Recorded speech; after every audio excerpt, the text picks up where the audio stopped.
Welcome to The Explainer. So today we're digging into a really provocative question, one that comes from a classic sociological text, and it's this. How did a group once seen as being on the lowest rung of society end up defining what success and influence look like for an entire community?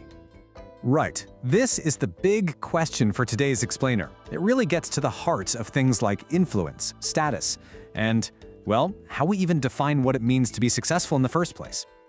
Now, according to sociologist E. Frazier, the answer requires us to take a step back in time. We've got to understand the historical groundwork that he laid out in his groundbreaking 1957 book. Okay, so Frazier's analysis kicks off by identifying two foundational and really starkly different cultural traditions that popped up in Black America way before the 20th century. So on one side, you had what he called the Gentile tradition, which was adopted by a small, often free, elite group. And on the other side, you had the folk tradition, which was born from the collective experience of the enslaved masses. These two cultural streams, they ran parallel, but honestly, they were worlds apart. Let's talk about the Gentile tradition. This was a culture built on the ideals of the Southern lady and gentleman. You had this small elite, and they really valued classical literature, music, and a super strict code of conduct. This was all about actively setting themselves apart from the larger Black population. And then, in total contrast, you have the folk tradition. This was a culture of survival, of resilience. The church was its absolute heart. It provided community, hope, a moral compass. The spirituals, for instance, were a direct expression of this experience. It was a way to find meaning in a really tragic fate. But these two traditions, which had been so separate, they were about to collide. And it was all thanks to one of the biggest demographic shifts in American history, which created this whole new urban landscape. So for decades, these groups really kept their distance.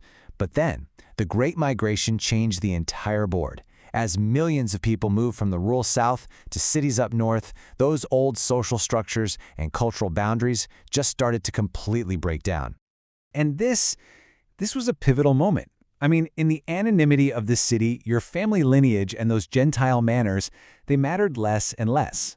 Frazier argues that the new universal way to measure your status became one simple thing: money.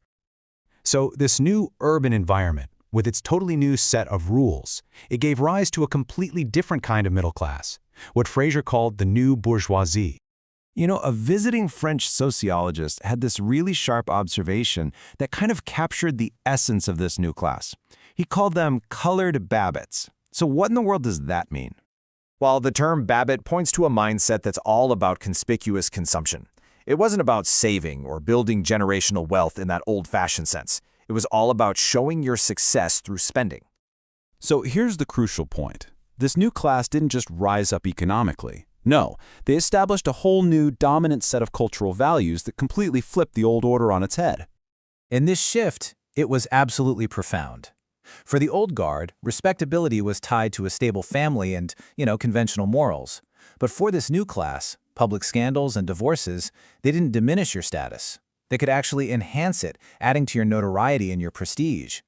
Frazier's analysis suggests this wasn't really an invention of new values, but more of an elevation of values that were already rooted in that folk tradition.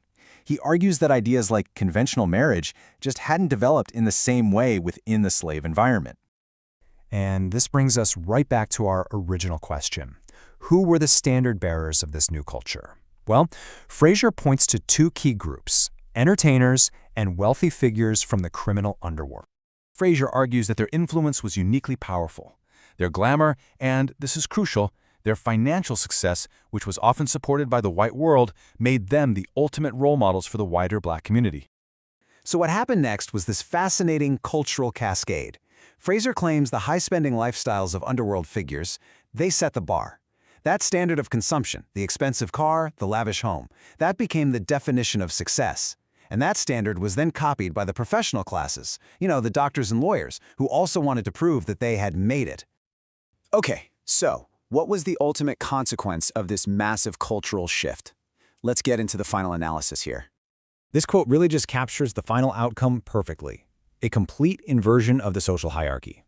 It was a world where money, no matter where it came from, commanded more respect than old family lineage or traditional morals.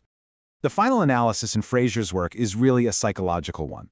It suggests that this focus on things, on lavish spending and status symbols, it was all a way to compensate for this deep-seated feeling of inferiority, being caught between a white world that rejected them and a folk heritage they had left behind.